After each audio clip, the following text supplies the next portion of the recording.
and has actually never, ever finished outside. Well, sorry, since 2013 has been semifinals or above.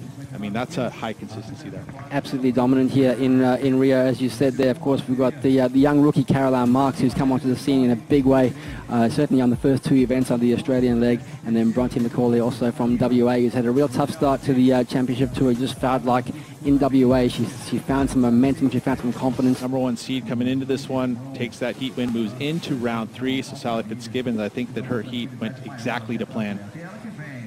All right, so we're looking at some live pictures here. This is Tyler Wright, the current world champion and event champion, opening up her account in this heat. 30-minute heats all day long, certainly for this first round for the time being, up against Caroline Marks and Bronte Macaulay. So great heat coming up here. This is heat number 2 of the day, and we're up at Ituana.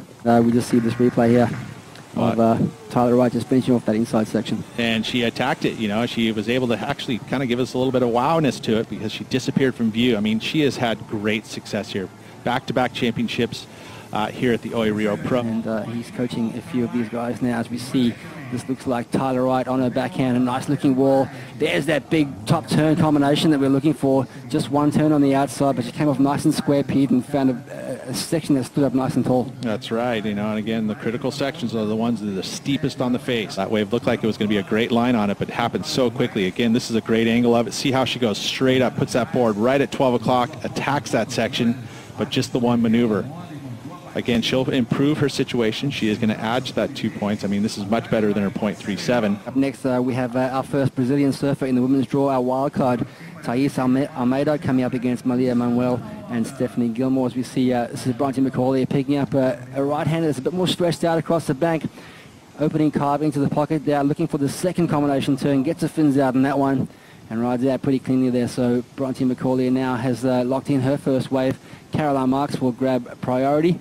And with 11.5 minutes remaining. Weekend, we'll start to see this crowds fill up, you know, later in the event as we watch the replay here. And this is the first time we're seeing a goofy footer ride a wave here.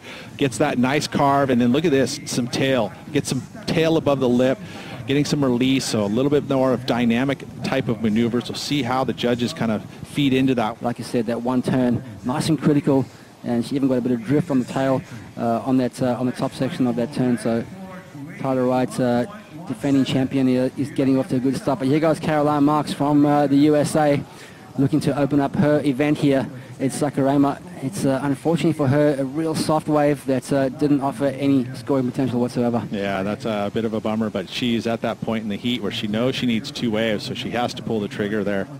Energy just being sucked out of this one, not going to land on the bank. Tyler might take a look as the on-site announcer calls the heat out, so no more waves to be ridden in this heat. Tyler Wright will book herself a place in the second round, and Caroline Marks and Bronte Macaulay, well, we'll see them later on today.